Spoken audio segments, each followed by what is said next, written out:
悪いけど、明日の商談で、運転手と荷物持ち、頼むわ。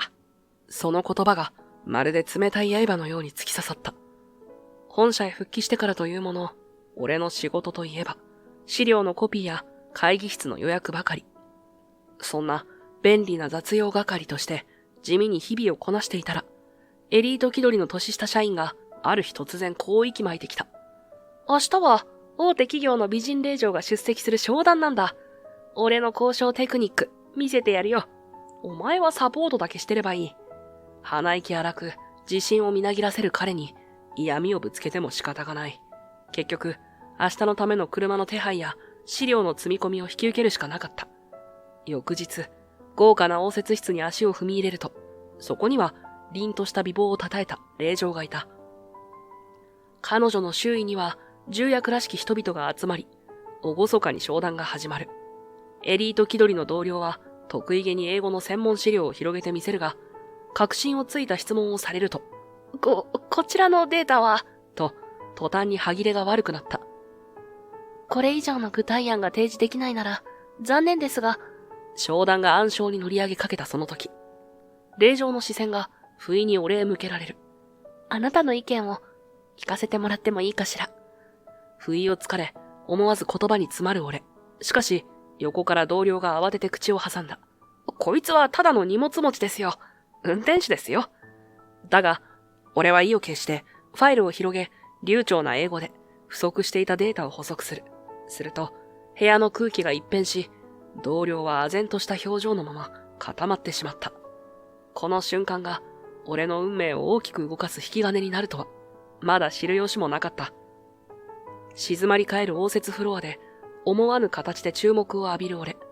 この先、雑用係のままではいられない。そんな予感だけが胸をざわつかせていた。俺の名前は藤井海斗。俺が勤めているのは、桜コーポレーションという総合商社だ。国内外に複数の事業拠点を構え、商材の輸出入から大規模イベントの企画運営、さらには企業間コンサルティングまで幅広く手掛けている。俺は少し前まで海外の支社で数年ほど仕事をしていたが、この春から日本本社に復帰することになった。もっと大々的に海外帰りの社員として紹介されるのかと思いきや、実際にはほとんど何もアナウンスされず、周囲にとってはどこかよくわからない部署から来た中途入社っぽいやつくらいの認識らしい。もちろん海外支社での職歴について積極的に話すつもりもないし、このまま目立たずに仕事を続けられるならそれはそれでいい。実際俺は大勢の前で大仰に評価されるようなタイプじゃない。細々と安定的に勤められればそれで十分だと思っている。しかし本社復帰から1年近く経っても俺は今一つ部署に溶け込みきれないでいる。配属先は総合企画部。新規案件や社内横断プロジェクトを立ち上げるような華やかさを持つ部門ではあるけれど、そこに所属している俺の役割はというと、事務手続きやスケジュール調整などの裏方作業がほとんどだ。デスクも部署の端っこに追いやられていて、資料棚やシュレッダーの近くが定位置になっている。来客に応対したり、手狭な会議室の確保に走ったりするのも日常茶飯事。正直、若干やりがいに欠けるなと思う瞬間もあるが、それでも安定的に給料をもらえるだけありがたい。今の俺には派手に飛び回るような生き方は似合わないのかもしれない。もっとも、そんなのんびりした姿勢にやや苛立ちを見せるのが、同じ部署にいる年下のエリート社員、北村昭一だ。年齢は20代後半と聞いているが、シュッとした容姿に押しの強い喋り方で、社内でも一目置かれる存在らしい。俺が本社へ来た時も、北村はよろしくお願いします、と形式的に挨拶をしてくれたものの、どこか見下すような雰囲気をまとっていた。俺と目が合うたびに、なんでこの人総合企画部にいるんだろうという猜疑を含んだ視線を投げかけてくるのがわかる。実際、北村はあらゆる面でできる社員を気取っている。英語の文献を広げては、それっぽい専門用語を並べたり、海外のビジネスモデルを引き合いに出して企画書をまとめたり、周囲からすると若くして頼もしい存在に映るようだ。一方、彼のプライドは相当に高く、俺がおとなしく資料をまとめている姿を見下している節がある。まあ、北村だけじゃなく、他の社員たちも、俺のことをただの中途採用の人、大した経験がないおじさんと思っている向きはあるだろう。俺が海外の支社にいたことすら知らない人間は多い。藤井さん、悪いんですけど、今度のプレゼン資料をコピーしておいてもらえます？あと、商談に持っていくサンプルの在庫チェックもお願いできますか？今日も北村は自分のデスクから少し離れた俺の席までやってくると、まるで部下に仕事を振るように言ってきた。別段驚きもしない。これがいつもの光景だからだ。もちろん、すぐにやっておきます。と返事をすると、北村は満足そうにうなずき、彼なりの優秀な社員オーラを漂わせながら自席に戻っていく。正直なところ、ああいう態度にいちいち腹を立てる気力はない。俺は言われた通り、コピー機の前で作業を始めるが、その途中で北村が追い打ちをかけるようにこう言い放った。明日、白石コンツェルンとの商談があるんですよね。俺が担当するんで、もしよかったら藤井さん、運転手兼サポートで来てくれませんか？荷物も結構多いんで。もちろん、明日までに資料をまとめておいてくださいよ。要するに、車を出し、資料もチェックし、商談で使う試作品やサンプルも運搬しろ、ということだ。総合企画部内には他にも人がいるはずなのに、なぜか俺にお鉢が回ってくる。北村からすれば、気軽に扱える便利な存在が俺というわけだろう。人を見下す姿勢には多少の嫌味を感じるが、押し付けられた雑務そのものは、そこまで嫌いじゃない。それに、デスクでじっとしていると、どうしても過去のことを考えてしまう瞬間がある。頭の中に余計なことがちらつくくらいなら、こうして仕事に没頭していた方が気楽なのかもしれない。翌日、朝早くから社用車の準備をしていると、北村がキャリーケースを抱えてやってきた。やけに気合が入ったスーツ姿で、髪もバッチリ決まっている。まるで、俺こそがこの商談の主役と言わんばかりだ。彼はトランクに荷物を放り込みながら言う。じゃあ藤井さん、悪いけど運転頼みますわ。道中、資料の最終確認とかしておきたいんで。わかりました。俺は黙々とハンドルを握って出発した。白石コンツェルンのロビーは、まるで高級ホテルのように広くて豪華だ。大理石の床には照明が反射していて、少し眩しいくらい。受付を済ませた後、案内係に従って応接フロアに移動する。扉の向こうには数名の社員らしき人々がいて、その中心にある女性が佇んでいた。思わず息を飲んだ。彼女は、かつて俺が、いや、もう思い出したくもない過去を持つ相手。白石コンツェルン企画部、白石玲奈です。今日はよろしくお願いいたします。柔らかい声が部屋に響く。整った顔立ちと気品のある物腰。昔と全く印象が変わらないわけじゃないが、相変わらず美しく、そしてどこか近寄りがたい雰囲気を持っていた。一瞬目が合った気がするが、気のせいかもしれない。俺はあくまでも北村の後ろに控えているし、彼女も社長令嬢として堂々と振る舞っているようだ。視線を外そうとするが、それはそれで不自然な気がして、まともに顔を上げることもできない。本日は我が社との共同プロジェクトにつきまして、具体的なお話を伺えると聞いております。北村さんにはいろいろとご提案いただけると期待しておりますわ。玲奈はそう言って、微笑みを浮かべながら、北村の資料に目を通し始める。最初は、北村のペースで話が進んでいった。彼が組んだ企画案や戦略プランを説明し、玲奈や周囲の社員たちが質問を投げかける。北村は自信満々に答えていたが、次第に相手が海外企業や国際プロジェクトの例を挙げ始めたあたりから少し歯切れが悪くなってきた。英語の文献や海外データに対してどうも正確には理解できていないようで言葉が濁り始める。その件につきましては、そうですね、今後のグローバル展開を視野に入れつつ、うちの会社としても連携を図っていきたい所存でして、頼みの綱の企画書にもそこまで詳しくは書かれていなかったのだろう。北村がタブレットを操作しながら一生懸命に検索しているのが手に取るようにわかる。玲奈は静かな視線を送ったまま、さらに突っ込んだ質問を重ねてきた。海外の統計資料を引用されているようですが、こちらはどの機関のデータをご参照になっているのかしら？最新の動向と合致しているのか確認したいので、もしわかれば教えていただけると助かります。もちろん確認済みなのですが、ちょっと手元の資料でははっきりと、あたりに微妙な空気が流れる。北村はまずいという顔をして、ちらりと俺を振り返った。何かフォローしてくれという無言の圧力を感じる。いや、普段あれだけ偉そうに振る舞っているのに、こういう時だけ助けを求めるのかと思いつつも、俺はあまり大勢の前で口を挟む気にはなれなかった。とはいえ、この場がしらけてしまえば、商談全体が崩れる恐れがある。仕方なく、一歩踏み出して声を落とす。失礼します。もしかすると、その資料は昨年度の公開データかもしれません。直近では数値が変動しているはずなので、最新の情報と比較する必要があるかと。自分でも驚くほどの静かな口調だった。レーナがパッとこちらを向くのが視界の端で分かったが、俺は直接目を合わせないまま、あくまでも淡々と補足を続ける。もし、統計機関の正式な報告が出ているなら、二次情報ではなく、一次情報の原本を参照した方がいいかもしれません。誤差があると、プロジェクトの方向性に影響が出ますので、そういった瞬間、部屋の空気が一気に集中した。レーナが手元の資料から英文の調査報告書らしきものを取り出す。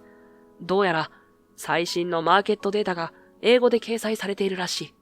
では、この英語の文章を読んでみていただけますか？私も事前にざっと目を通したのですが、もう少し専門的な視点で意見を聞けたらと思いまして。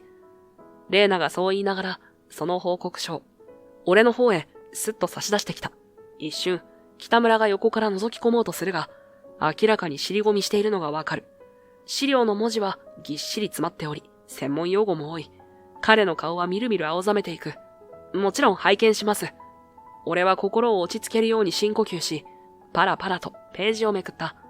経済指標や市場規模の推移が並んでいるが、海外生活が長かったせいか、英文を読むのにそこまで抵抗はない。要点をまとめながら頭の中で整理すると、ゆっくりと口を開く。ここの統計は昨年度までの推移は正確なんですが、今年度の上半期データがまだ反映されていないようです。もしこれが新興国向けの事業に関する検証なら、最新の関税ルールも踏まえる必要があるかと。あと、付録にある地域別の輸送インフラ指数は結構有益な指標になりそうですね。気がつけば、俺は当たり前のように英語の資料を読み解き、解説していた。北村はといえば、完全に口をつぐんでいて、表情はまるで血の気が引いたようだ。何度かうろたえるようにタブレットを操作しているが、うまく補足できないらしい。すると、レーナが満足げに笑みを深めながら、北村へさらりと言う。彼は帰国子女なんですよ。私も高校の時から知っていましたけど、相変わらず英語の理解が早いわね。その瞬間、北村がと目を丸くするのが見えた。周囲のスタッフも驚いたようにざわつき始め、ひそひそと、帰国子女だったんだ。そんな話、初耳だな、と言っている。俺は居心地の悪さを覚えつつも、北村の隣に立ち尽くすしかなかった。どういうご関係なんですか？と、白石コンツェルンの別の社員がレーナに問いかける。レーナは少し照れくさそうに視線を落としながら、はっきりと答えた。高校の同級生なんです。あの頃から英語は得意だったし、卒業後は海外に行ったのよね。レーナが俺を横目で見る。俺はただ、曖昧にうなずくしかない。まさかこんな場で、高校時代の知り合いだと打ち明けられるとは思わなかったし、意図せず過去をさらされる形になってしまった。だが、言葉を返せない俺を尻目に、レーナは微笑を浮かべると話を続けた。それでは、本日の案件については、もう少し詳細を煮詰めさせていただいて、改めてこちらからご提案書をお持ちしますね。ぜひ、前向きに検討させていただきます。会議室に静かな拍手が起き、商談はひとまずお開きとなった。北村は悔しそうな視線を投げてくる。外へ出るや否や、彼はわざとらしく大きなため息をつき、そのまま黙り込んでしまった。会議室を出てエレベーターホールへ向かうと、北村は壁際に寄りかかりながら、ぐっと拳を握りしめていた。悔しさをにじませる横顔に、俺はどう声をかけるべきか迷う。しかし、そんな間もなく、後ろからレーナの声が響く。すみません。企画のことで少し冷たいことがあって、お時間はあるかしら。それを聞いた北村は、さっきまでの不機嫌そうな表情を一変させ、急に目を輝かせた。もちろん、喜んでお時間いただきます。次の打ち合わせスケジュールも調整できますし。ごめんなさい。私が用があるのは藤井さんなの。さっきの話もう少し聞きたくて。レイナがあっさりとそう言い切った瞬間、北村は言葉を失ったように動きを止めた。レイナは、そのまま北村に向き直り、冷静な口調で続ける。正直な話、今回のプロジェクトは、北村さん一人だけが担当なら、取引を見送るつもりでした。でも、藤井さんがいらしたからこそ、検討を続けたいと思ったの。それと、悪いけれど、先輩である彼にずっと、荷物持ちや運転手をさせていたのですよね。私、そういう点も人間性として気になるの。北村は、レイナに反論しようとするが、結局は、何も言えないまま、唇を噛み締めている。足早に視線をそらしてきびすを返すと、そのまま、エレベーターとは反対方向へ歩き去ってしまった。気まずい沈黙が落ちる。その後、レイナが俺の方へ向き直り、少し優しい声で言った。ごめんなさい。なんだか、余計な気を使わせちゃったわね。言葉尻だけは丁寧だが、その佇まいは昔と変わらず、堂々としている。思わず俺は、懐かしさと苦さが入り混じった気持ちで、つぶやいてしまった。相変わらずだな。するとレイナは、ほんのわずかに微笑みを深くする。学生時代よりは、もう少し柔らかくなったと思わない？あの頃は、もっときつい物言いばかりしていたもの。そう言われて、俺はわずかに言葉に詰まる。確かに、昔は随分と厳しい目標を掲げて突き進むタイプだったのを覚えている。だが、何も言えないまま、話題は流れていき、レーナはふっと真顔に戻って口を開いた。それより、いつ日本に戻ってきたの？1年ぐらい前かな。海外勤務の事例が切り替わったんで、こっちに戻ってきたんだ。どうして連絡くれなかったの？その問いに思わず息が詰まる。言い返したいことはいくらでもあるのに、言葉が出てこない。だって、関係を終わらせたのはそっちだろ。ようやく絞り出した声は、自分でも驚くほど低く沈んでいた。レーナは一瞬だけうつむき、何かをこらえるように唇を噛んだ。そうだけど。それきり、言葉が途切れる。俺もそれ以上何かを言う気にはなれず、気まずい静寂が落ちる。だが、レーナはすぐに顔を上げて、いつもの落ち着いた調子に戻っていた。今夜時間ある？仕事の話もしたいんだけど、昔、私たちがよく行ってたレストラン、まだあるの。そこに行かない？え？不意打ちの誘いに面食らい、つい妙な声が出る。レーナはそんな俺の反応を見透かしたように微笑み、言葉を重ねた。仕事の話もしたいって言ったら断れないでしょ？ね、久しぶりにゆっくり話したいの。まるで逃げ道を塞ぐような切り出し方に一瞬迷いがよぎる。だが、あれだけはっきり言われてしまうと、どうすることもできない。俺は仕方なく短くうなずいた。わかった。じゃあ行くよ。ありがとう。じゃあ夜にまた連絡するわね。そう言って、レーナは柔らかく笑った。俺は胸の奥に絡みつくような複雑な感情を抱えたまま、彼女の背中を見送った。その夜、指定されたレストランは昔と変わらず、暖かな照明に包まれていて、入り口に並んだワインボトルのディスプレイもほぼ当時のままだ。扉を開けると、すでに席についていたレーナが小さく手を振って俺を招き寄せる。どこか懐かしそうな微笑みを浮かべる彼女を目の前にすると、学生時代の思い出が一気に蘇ってきて胸がざわついた。席取っておいたわ。仕事で遅れるかと思ったけど、まだあまり混んでなくてよかった。レーナの言葉に軽くうなずき、俺はテーブルの向かいに腰を下ろす。メニューを確認するふりをしながら、彼女の顔を盗み見ると、やはり学生時代の面影が残っている。どこか凛とした美しさは変わらないが、大人としての落ち着きが加わったせいか、当時よりも柔らかい雰囲気を漂わせていた。店員に軽く料理を注文した後、しばらくはお互いに仕事の話をした。俺は桜コーポレーションが進めている海外取引の動向やグローバルなサプライチェーンの強化策についての大まかな説明を行い、レーナの方も、そちらとの連携でどんなメリットがあるか知りたいと質問を重ねてくる。例えば、具体的な輸出入ルートやコストダウンの可能性、そして海外の商習慣に合わせた人材配置の話題など、昔と変わらず、彼女はどんな議題でも的確にポイントを抑えるため、こちらも話していて自然と力が入る。もっとも、そうした話題を進めていくうちに、レーナはふと小さく息を吐いて口を開いた。ねえカイト、あなた、本当に北村さんのアシスタントで終わるつもりなの？あまりにも率直な問いに、俺は思わず返事を詰まらせる。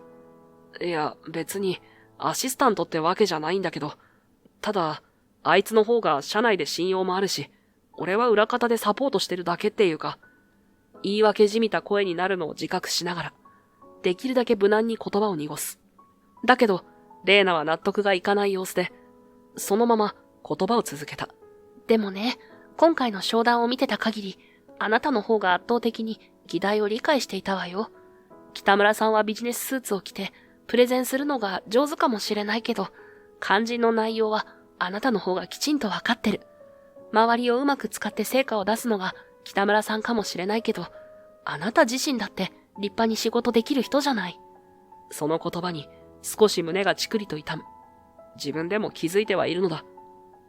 北村はエリート意識が強く、工場や身振りは上手だが、実は社内の海外案件に詳しいのは俺の方だったりする。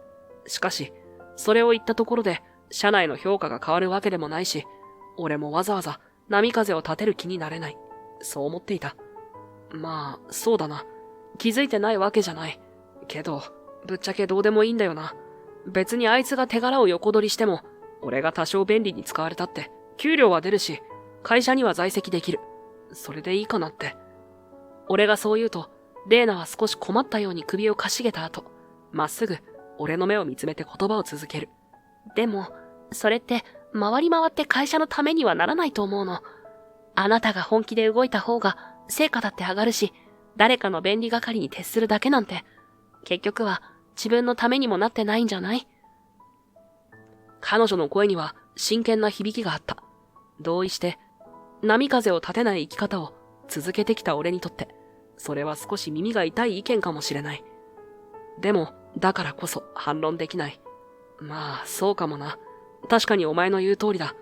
なんとなく面倒事を避けて楽をしてるだけだって、自分でも思ってたし。自重気味に笑うと、レイナはテーブル越しに手を伸ばして、水のグラスを軽く指先で弾いた。楽に生きること自体は悪くないと思う。でも、あなたってもっとできるはずなのにって、私から見ても歯がゆいのよ。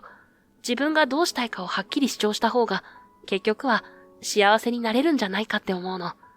そう諭すように言われ、俺は苦い笑みを浮かべる。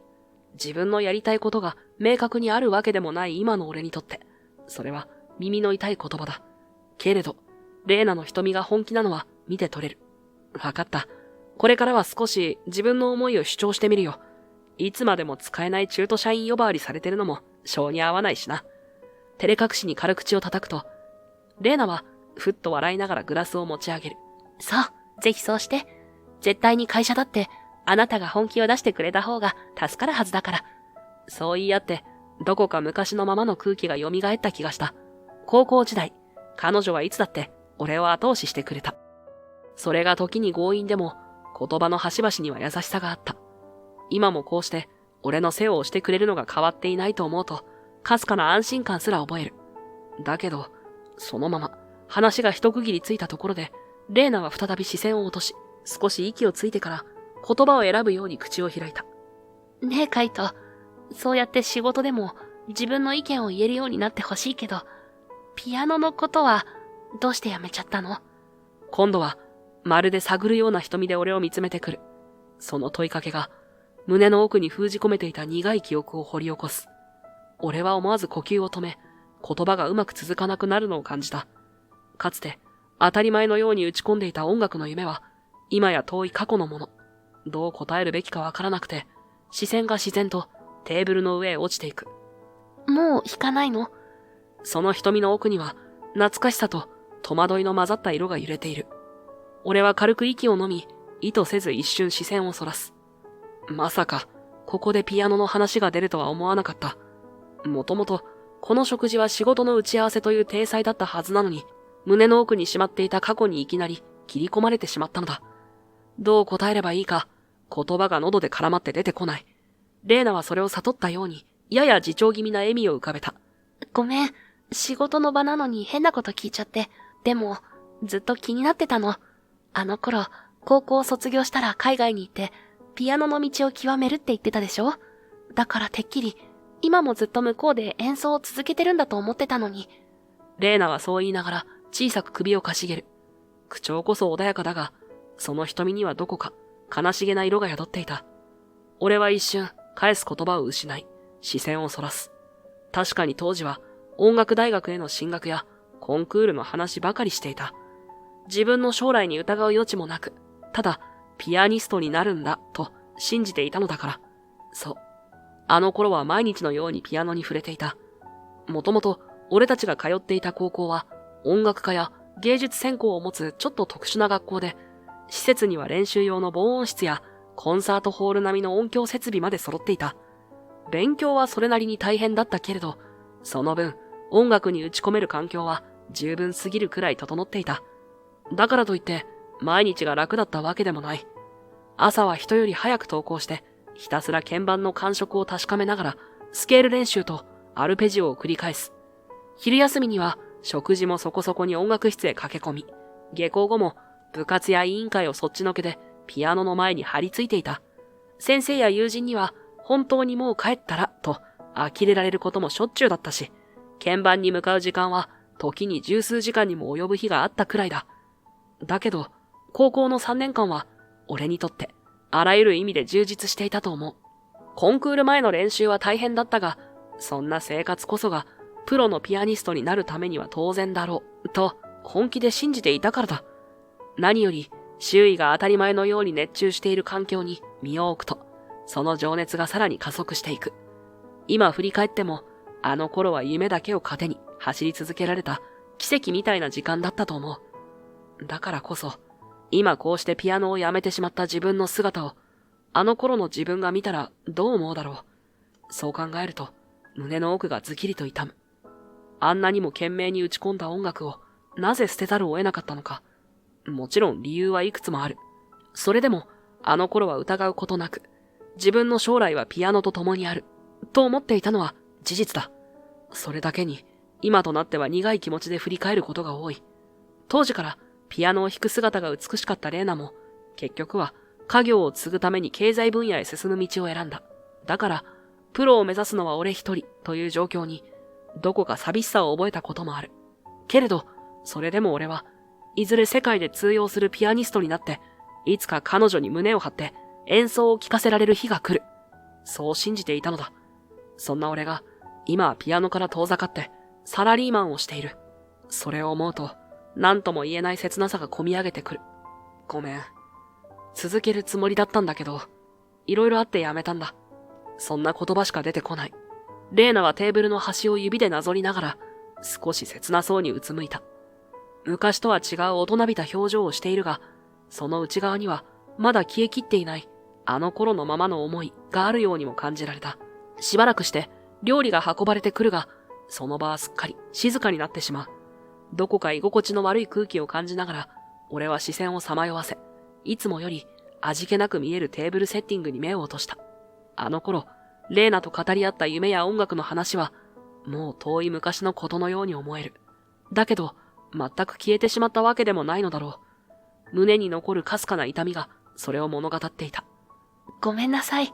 思い出話ばっかり振っちゃって。でも私、音楽には感謝してるの。何しろ、社長の娘って立場でずっと、帝王学を叩き込まれてきたのよ。子供の頃から経営戦略とか、国際経済の話ばかり聞かされて、一人っ子だし、余計に会社を継ぐというレールの上を歩かされてきて、正直、息が詰まってたわ。そこまで語ったところで、レーナはグラスの水を一口飲む。その仕草からは、学生時代に見え隠れしていた悩みの影が、今も完全には消えていないようにも感じられた。だけど、ピアノと出会った時これだって思えたの。ピアノを弾いてる間は、自分のレールを一瞬だけ忘れられたから。特にカイト、あなたの演奏を初めて聞いた時は衝撃だった。こんなにも感動をくれるピアノがあるんだって。だから本当はずっと続けて欲しかったの。ごめんね。ただのエゴかもしれないけど。レーナの声には切実な思いがこもっていた。だが、俺はわずかに首を振り、短く応じる。いや、いいんだ。そうやって気にかけてくれるのは正直ちょっと嬉しい。俺も音楽は好きだったし、ピアノを愛してたよ。でも今は昔みたいに素直に向き合えないんだ。悪いな。最後の言葉を切り出すとき、わずかな息苦しさを覚える。そう、ごめんなさい。踏み込みすぎたわね。私ね、会社の慈善事業でチャリティーコンサートを開いているの。私は音楽に救われた。だから、同じように心の拠り所にしてもらえる人を増やしたいの。会社では金にならない事業だっていう人も多いけど、私はそうは思わない。音楽が私を救ってくれたように、誰かの心を少しでも軽くできるならと思って、近々またやる予定なんだけど、もしよかったらカイトも一緒にどう？そう言われると、俺は一瞬言葉に詰まった。さっきまでのピアノの話に引き続き、すっかりペースを乱されている。なんとも返事しづらい沈黙が生まれそうになったところで、レイナが少し意地悪そうに笑う。また逃げる気？昔はあんなに自信満々だったのに、こんなことで尻込みするなんて。いや、なんというか、言い返す言葉が出てこない俺を、レイナはさらに追い詰めるように見つめてくる。相変わらず強引だな。いや、昔からこうだったか。その時、ふと、高校時代のあるエピソードを思い出す。思い出した。俺が先生に練習ばかりで授業に出ろって怒られた時、お前が校長室まで行って、彼には才能があるんです。多めに見てくださいって、直談判したことあったよな。あれは本当に面食らったぞ。そんなこと言ったっけ？ああ、そういえば言ったかも。だって書いとったら、コンクール前で一生懸命だったじゃない？私が助け舟を出さないと、先生もまっすぐに怒るだけだったし。レーナはあっけらかんとしているが、当時の俺はかなり驚いた。先生に反論するにしても、やり方ってものがあるだろうに、彼女は納得いかないことには絶対に引かないタイプだった。しかも、校長室に突撃して、音楽科のある高校なんだから、彼を支えてあげるのも教師の役目でしょ、と堂々と主張したと聞いて、俺はあまりの剛腕ぶりに苦笑するしかなかった。昔からそういうところ変わってないな。強気で正論かざして、周りに無理やり納得させる感じ。むしろパワーアップしてるかもよ。あの頃は生徒だから遠慮もあったけど、今は社長の娘だし、それなりに権限も大きいもの。確かに、今の彼女からはさらに確信めいた自信が滲み出ている。だからこそ、会社の反対を押し切って、チャリティーコンサートなんて企画を続けているんだろう。俺は半ば呆れながらも、その芯の強さがどこか懐かしくて、つい小さく笑ってしまう。わかったよ。まあちょっと考えてみるか。そこまで押されたら、断るに断れないし。やった。やっぱりカイトはそう言うと思った。レーナが満面の笑みを浮かべるのを見て、俺は苦笑を浮かべた。まるで、高校時代に戻ったような、この絶妙に押し切られてしまう感覚。悪い気はしないが、うっかり流されて大丈夫かとも思う。けれど、その思いの強さや優しさが昔と変わらないことに、俺は少し救われたような気がした。本当、お前強引すぎるって。無茶なこと言うなよ、令嬢様。そこは期待しないで。私は昔よりもずっと、ご利用し上手になってるから、覚悟しておいて。そう言いながら、くすっと笑うレーナと見つめ合うこの一瞬は、高校時代、音楽室で並んで、ピアノを弾いた懐かしい日々を連想させる。あの頃とは、立場も環境も変わってしまったけれど、こうしてまた会話ができるなら、悪い気はしない。俺は胸の奥の苦さを飲み込みつつ、軽く肩をすくめた。店を出て、夜の街を歩き始めると、当たり前のように隣を歩いてくるレーナが、ふと、俺の腕に軽く触れてきた。静かな闇の中、彼女が小さな声で切り出す。ねえ、カイト。もし迷惑じゃなかったら、私たち、やり直せないかな。思わず足が止まった。俺とレーナは、高校を卒業してすぐに離れ離れになった。海外に飛び立った俺と、日本で家業を継ぐ道を選んだ彼女。その間には、どう埋めても埋まらない溝ができたと思っていたのに。でも、あの時別れを切り出したのは、お前じゃないか。皮肉っぽい言い方になったのが自分でもわかる。レーナは少し表情を曇らせ、それでもまっすぐ俺を見つめた。そう、私が言い出した。だけど、やっぱり後悔してるの。だってね。レーナが何かを言いかけた。その瞬間、道の向こうから千鳥足でこちらへ向かってくる人影が現れた。街灯の下に入った姿を見て、俺は嫌な予感を覚える。おい、カイト、女と遊んでんのか。金持ちそうだな。酒臭い口調で絡んできたのは、泥酔した父だった。あから顔で突き出した指先は、まるでレーナを値踏みするかのように上下に動いている。彼女がぎょっとした顔で後ずさるのを見て、俺は慌てて父を制した。父さん、やめてくれ。おいおい、今日は母さんの命日だろうが。お前は女と一緒でいいご身分だな。俺は金も酒もつきそうでよ。すさんだ眼差しで言いたい放題の父に、俺の怒りと悲しみが一気に湧き立つ。ギリリと歯を食いしばりながら、それでも声を抑えて言い返した。父さんこそ、いつまで酒に逃げるんだよ。母さんが亡くなってからずっとそうだろ。もういい加減にしてくれ。そう吐き捨てるように言ったとき、父は急に眩しそうに目を細め、ろれつの回らない声でつぶやいた。だけど、お前が日本に戻ってきたのは嬉しいんだ。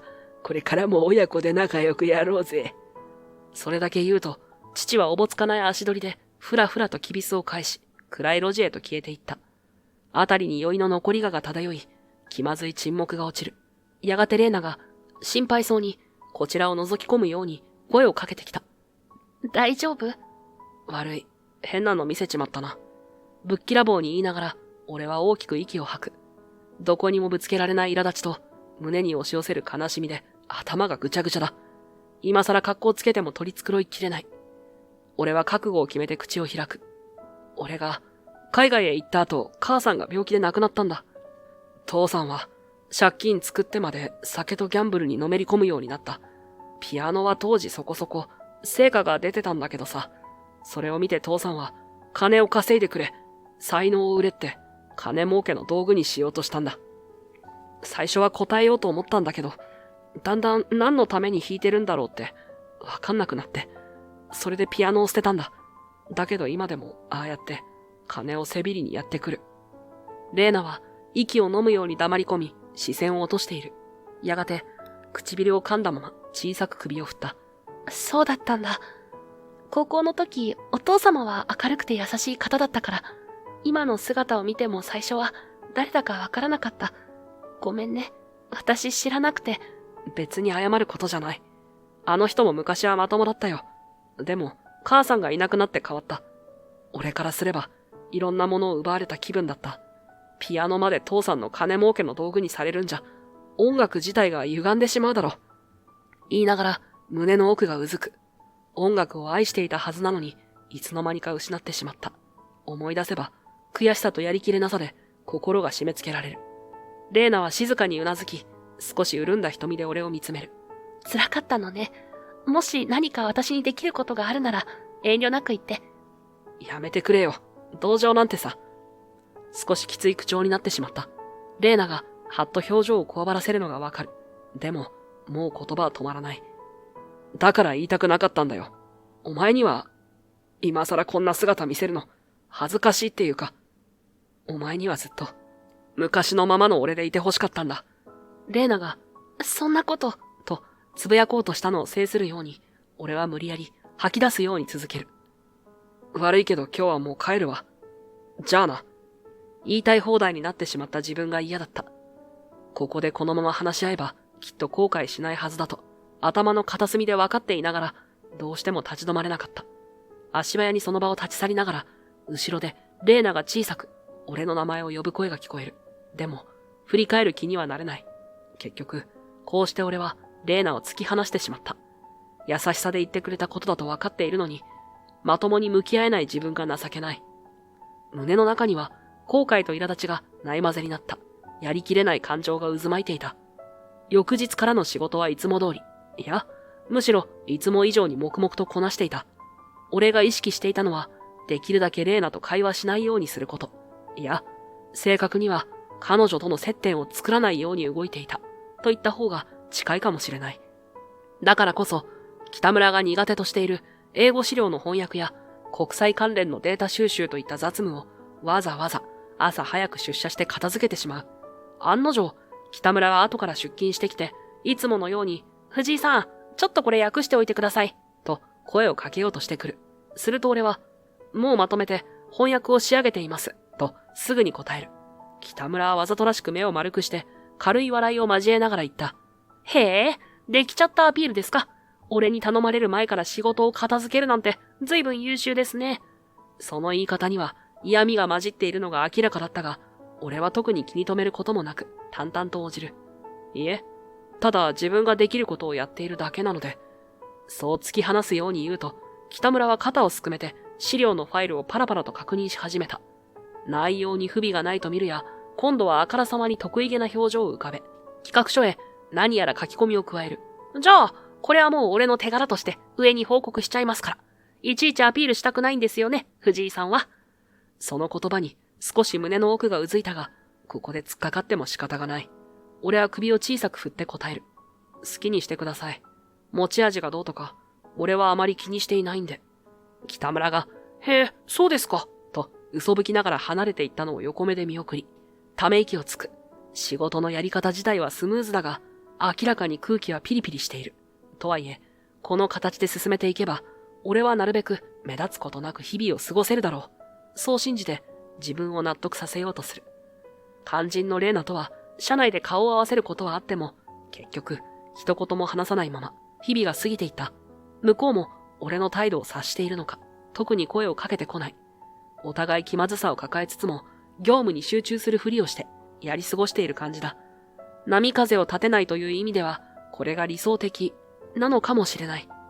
ただ、胸のどこかで針のような痛みがチクリと残っている気がして、俺はその違和感をやりきれない思いとともに押し込めながら、黙々と仕事に没頭していた。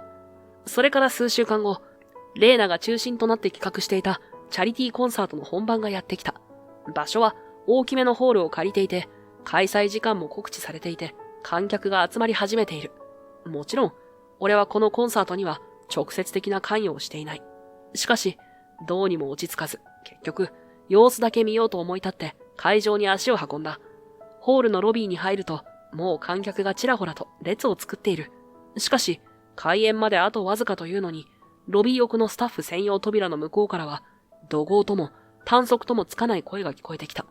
こっそりそちらに回り込んでみると、案の定、レーナとスタッフたちが慌ただしく動き回っている。どういうことなんですか？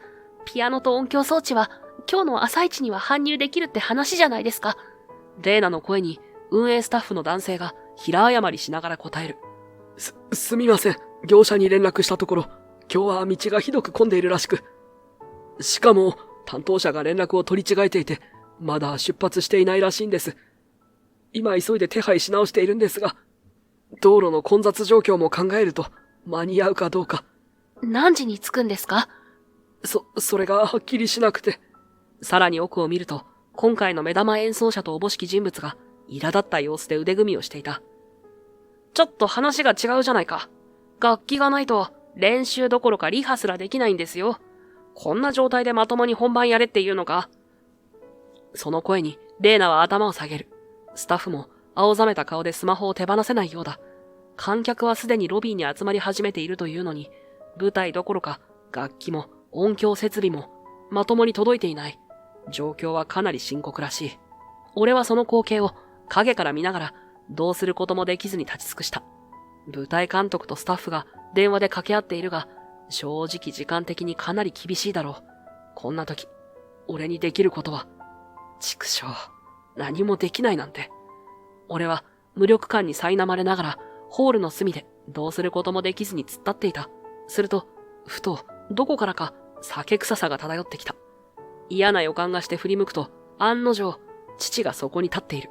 父さん、どうしてここに来てるんだよ。どうしてって、お前の女だろうが、あの令状ってのは、うまいこと金せびれねえかと思って来たんだよ。あまりにふざけた口調に、思わず苛立ちがこみ上げる。あんたは、いい加減にしてくれ。母さんがいなくなってから、金のことばかり。はいはい、うるせえな。まあ、俺がどう思おうと勝手だろ。父は、ニヤニヤしたまま、ステージ脇にポツンと置かれている古い電子キーボードを見やりながら、わざとらしく顎をしゃくる。で、機材が届かねえとかで大ピンチらしいじゃねえか。ほら、あそこにあるじゃねえか、キーボード。弾けばいいだろ、お前が。は、俺が、そんなの無理に決まってるだろ。もともとここで弾く予定なんかないし、ちゃんと演奏者が。だがよ、そいつらもこんな安物で弾けるかってごねてるんだろ。だったらお前がやりゃいいじゃねえか。まさか、昔の天才ピアニストさんが今更おじけづくとかないよな。カチンとくるような挑発的な言い方に胸が熱くなる。何が天才だよ。そんなのとっくにやめたって。やめた、うるせえな。じゃあいいよ。あの令状がこのまま大恥かいて失脚するのを指くわえて見てりゃいい。俺はその隙でも狙って、金でもせびりに行くかな。俺の胸はさらに熱く煮えたぎり、一気に爆発寸前になる。あ、ふざけるなよ。彼女に近寄るな。おう、じゃあお前が守ってやれよ、あの令状を。ほら、今にも泣きそうな面してるぞ。観客も集まってんのに機材は来ない。演奏者は言うことを聞かない。今助けてやれるのは誰なんだ。へへ。父の言葉に俺は思わず拳を震わせる。わかったよ。やってやる。そんなに俺が天才ピアニストさんかどうか見たいんだろ。なら証明してやるよ。だけど、絶対に彼女には手を出すな。わかったな。そう言い捨て、俺はスタッフたちの元へ足早に向かう。楽器の搬入が間に合わず、出演予定の演奏者があんなキーボードで弾けるかと不満を漏らしているのが見えた。おそらく、客ももうすぐ不信感を抱き始めるだろう。客席の方から焦燥感混じりのざわめきが聞こえてくる。お客さんが会場ロビーにだいぶ増えてきました。急がないと。もう時間ギリギリなのに、どうするんだ。このままじゃコンサートにならないぞ。スタッフの悲鳴にも似た声が飛び交う中、俺は手を挙げて強引に割り込んだ。すみません。そのキーボードを俺に使わせてください。演奏する人がいないなら俺が弾きます。一斉に視線がこちらに集まる。もちろんスタッフも演奏者も一瞬あっけに取られたような顔になる。そりゃそうだ。普段は陰で雑務をこなすだけの社員がいきなり自分が弾くなどと言い出すのだから。あなた、桜コーポレーションの藤井さんだっけ？楽器経験はあるの？問いかけられた俺はぐっと拳を握りながら答える。はい。少しだけピアノをやってました。本格的にクラシックを再現できるかはわかりませんが、無音で終わるよりは何倍もマシでしょう。舞台が暗転したまま観客に帰ってもらうなんて最悪の事態だけは避けられるはずです。相手はまだ半信半疑だが他に有効な手立てがないのが事実だ。視線をやり取りしたスタッフ同士がやるしかないかと頷き合う。そして最後にレーナが息を切らしながら走り寄ってくる。ちょっと、カイト、本当にやるの？その目には不安とほんのかすかな期待が混じっていた。さっき父に焚きつけられた苛立ちはまだ残っているが、ここで弾くわけにはいかない。うん。俺が少しでも弾くから、その間に機材搬入がなんとか間に合わないか、全力で動いてくれ。もし間に合わなくても、演奏がないよりはいいだろう。レーナは、目を瞬かせた後、小さくうなずいた。わかった。ありがとう。すぐに司会やスタッフに伝えるから、準備して。俺がやるからには、ちゃんとやってやるよ。そう自分に言い聞かせるように小さくつぶやき、俺は古びたキーボードに電源を入れた。ひとまず、最低限の音響装置も接続され、ギリギリ音を会場のスピーカーに飛ばせる状態にはなっている。けれど、ずいぶんチープな電子音がするだろう。クラシック用のグランドピアノと比べたら、雲泥の差かもしれない。しかし、今はそれしか方法がない。そう割り切って、俺は思い切り最初の鍵盤を押し下げた。ポンと、まるでおもちゃのような音がホールの隅々に拡散されていく。客席からざわついた気配が伝わってくるが、俺は目を閉じて息を吸う。頭の中を無理やり真っ白にし、指を走らせる。長く封印していたはずの旋律が、次第に脳裏を駆け抜けるように蘇ってきた。不思議と、昔の感覚は完全には消えていなかった。手触りは違えど、鍵盤を叩く力加減やリズムの取り方が、かつての記憶を呼び覚ます。最初はぎこちなくても、曲の流れに乗り始めると、体が覚えた動作が勝手に再生されていくのを感じる。やがて、ホールはしんと静まり返り、客席のざわめきすら止んでいくのが分かった。まさか、こんなチープなキーボードでも人を引き込む演奏ができるとは思わなかった。いや、俺自身、ここまで真剣に鍵盤に向き合うのが何年ぶりなのかも思い出せない。膨れ上がったアドレナリンとともに、指先が自由に音色を紡ぎ出していく。音響装置こそ最低限だが、それでも旋律は旋律だ。何より、今の俺にできるのはこれしかない。曲のクライマックスに差し掛かると同時に、自分でも驚くほどの熱が胸を満たす。一音一音が心臓の鼓動に重なり合い、かつての情熱が再燃するような感覚が湧き起こってくる。失っていたはずの音楽を愛する気持ちが薄い幕を突き破って溢れ出してくるようだ。やがて最後の和音を鳴らし終えると、会場は一拍遅れて大きな拍手に包まれた。いや、拍手というより爆発的な歓声に近い。電子キーボードの出力程度では足りないほどの熱気と喝采がステージに押し寄せてくる。思わず指先が震え、汗が滲む。目を開けると、まばゆいライトの向こうに観客の姿が見える。皆拍手を惜しまず、スタンディングオベーションのように立ち上がりかけている人までいる。俺は全く想定していなかった大歓声の波に、胸が苦しくなるほどの喜びと戸惑いを同時に覚えた。袖に戻ると、メイン演奏者だったはずの人が慌てた様子で駆け寄ってくる。クラシック畑の演奏者らしい服装をした壮年の男性が、驚愕と興奮をないまぜにした表情で言った。君は、一体何者なんだ？本当にただの会社員なのか？俺は少し苦笑しながら答える。今は、ただの会社員ですよ。桜コーポレーションの総合企画部所属で。すると、男性は信じられないというように首を振って、観客の方へ目をやる。そして、まさかね、とつぶやきつつ、感心したようにうなずいた。その様子を見て、レーナが胸を押さえ、こちらへ小走りでやってくる。カイト、ありがとう。本当にありがとう。レーナの目には涙が浮かんでいる。それを拭うように、手の甲でぐっとこらえつつ、心の底からの感謝を伝えようとしているのがわかる。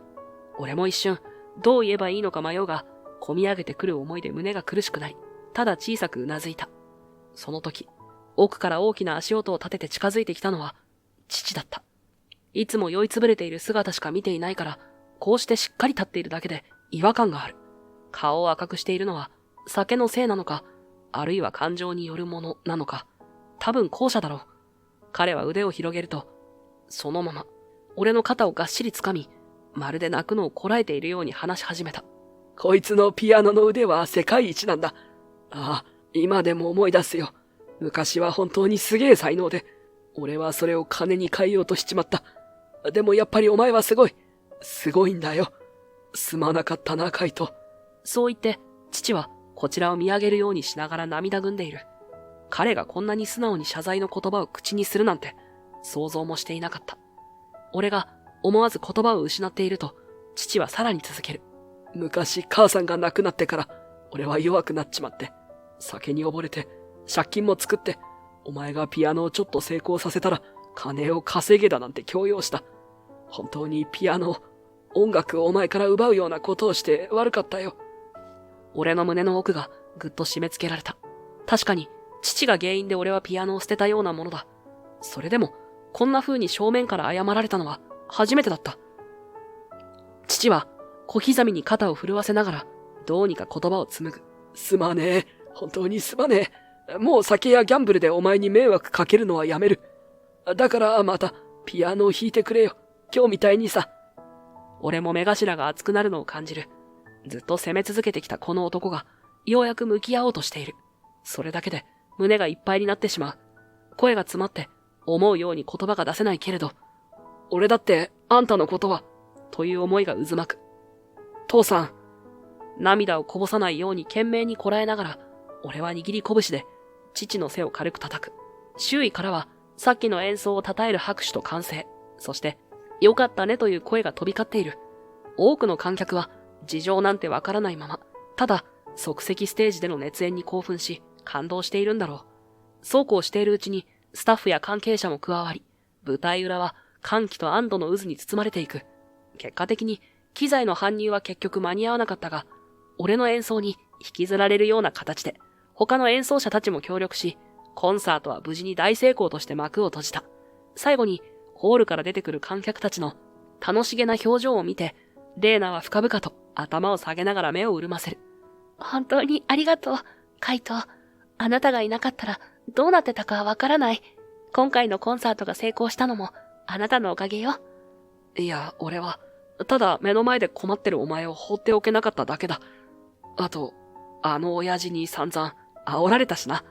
そう笑って言うと、レーナは涙を浮かべながらもくすっと笑い返す。俺がふと振り返ると、父がなんとなく落ち着かない様子で照れているのが見えた。彼はそれ以上くだらない冗談を言わず、じゃあ俺は帰るわ。とだけ言って、そそくさと場を離れる。あの父が、あそこまで素直に謝る姿なんて初めてだった。きっと、俺を怒らせるために、あんな最低な挑発をわざと口にしたんだろうと思う。腹立つ話だが、それでこうしてコンサートを救う機会を作ってくれたのも確かだ。ステージにはまだ熱気が残り、スタッフや演奏者たちが、お疲れ様、すごかったねと、口々に声を交わしている。レイナが隣に並んで歩き出し、外の風を吸いに行こうという仕草をする。俺たちは、コンサートホールの扉を開け、夜の空気を感じながら、ほんの少しだけ当時の夢を思い出す。そう、あの頃、俺はピアニストになると決めて、すべてを捧げるように鍵盤を叩いていた。途中で投げ出したはずの夢を、こんな形で再び拾うことになるなんて、誰が想像しただろうか。涙の和解を果たした父の姿を思い返しながら、俺は胸の奥に、これまでとは違う何かがじんわりと広がっていくのを感じていた。音楽への思いもまた、ゆっくりと蘇り始めている。そんな気がした。数日後、チャリティーコンサートでの即興ピアノ演奏の話は、あっという間に社内中に知れ渡った。海外経験だけじゃなく、あの人ピアノまで弾けるのか？しかも、相当上手かったらしいぞ。そんな噂が飛び交う中、総合企画部のデスクで通常業務をこなしていると、部長がわざわざ足を運んできて、唐突にこう切り出した。藤井くん、君にちょっと大きな役目を任せたい。実は、近々うちの企業 PR とグローバル案件の担当部署を統合するプランがあるんだ。そこに移動してもらって、うちの会社の顔として仕事をしてほしい。彼はそう言うと、北村からも推薦があってね。と付け加える。思わず、北村がと聞き返すと、部長は苦笑しながらうなずいた。まったく、何があったのか知らんが、最近の北村はやけに、藤井さんをもっと評価してあげてくださいと熱心なんだよ。いつもは鼻っ柱が強いくせにな。どうやら、先日のコンサートでの一件が、北村の考え方にも少なからず影響を与えたらしい。そして、部長に呼ばれて社長室へ出向いていくと、そこにはすでに北村がいた。彼は相変わらずシュッとしたスーツ姿だが、どこか以前より柔らかい雰囲気をまとっている。俺と目が合うと、わざと気取った口調で話しかけてきた。藤井さん、今まで随分と派手な猫をかぶってたんですね。英語ができるどころか、あんなにピアノまで弾けるなんて。いや、正直、俺は驚きを通り越して嫉妬しちゃいましたよ。挑発めいた言い方にも聞こえるが、その目に含まれる色は前よりもずっと素直だ。俺は少し肩をすくめて答える。悪かったな。別に隠すつもりはなかったけど、必要があればやるってだけだよ。そういう北村こそ、もっと実力を伸ばしていいんじゃないか？お前、英語の資料だって少し勉強したら、すぐに読みこなせるくらい頭いいんだから。さらりと返すと、北村は苦笑いしながら首を振る。はは、やっぱり藤井さんに言われると耳が痛い。けど、まあ今度はあなたに翻訳だけ全部丸投げってわけにはいかなくなるわけですね。俺だって負けませんよ。これからはちゃんと自分の力で走っていきます。かつてのような皮肉や見下す態度はそこにはなく、むしろライバルとして敬意を抱いているように感じられる。そう思うと自然と俺の口元もほころんだ。じゃあお互い頑張ろう。もう俺にペーパーワーク頼む口実なくなっちゃったもんな。そう言うと北村はくっと吹き出すように笑う。ほんと、なくなっちゃいましたね。その分、俺ももっと実力つけますから、今度こそ負けないです。その約束を交わしたところで、部長から、君たち、今日はそれくらいにして、今日のメインは商談成立の報告だよ。と声がかかる。そう。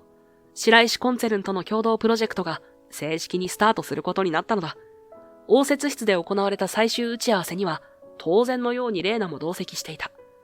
社長の娘でありながら、自ら陣頭指揮を取る彼女に、うちの部長も、頼もしいパートナーができて嬉しい限りだ。と大喜びだ。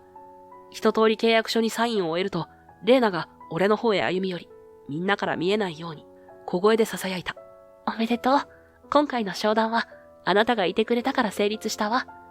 それを言う彼女に、一瞬俺は何と答えればいいか迷う。しかし、あのチャリティーコンサート以来、何も言わずとも伝わるものがある気がした。だからこそ、短く、こちらこそと返す。一通り契約書にサインを終え、部長や北村たちが席を立った後も、細かい事務作業の確認で、応接室内は少しだけざわついていた。そんな中、レイナがそっと、俺のそばに近づいてくる。ちょっとだけ、お時間をいただけるかしら。小声でそう言われ、俺は首をかしげつつもうなずいた。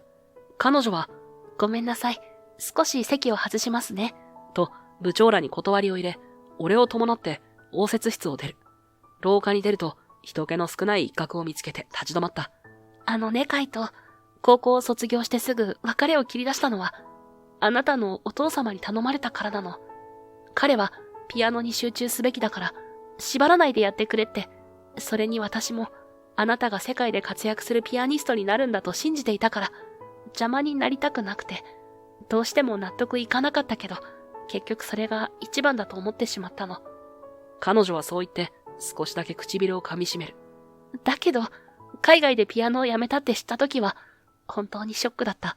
私が身を引いた意味は何だったのって。その言葉に胸が痛む。けれど、今はあの時と違う。自分の思いを正面から伝えるべきだと思った。そうだったのか。知らなくて悪かった。でも、もう一度やり直せるなら、俺はお前と、いや、レーナと向き合いたい。レーナは少し驚いたように目を丸くし、それからほっとしたように微笑む。ありがとう。今度こそちゃんと隣にいるわ。二人でやり直しましょう。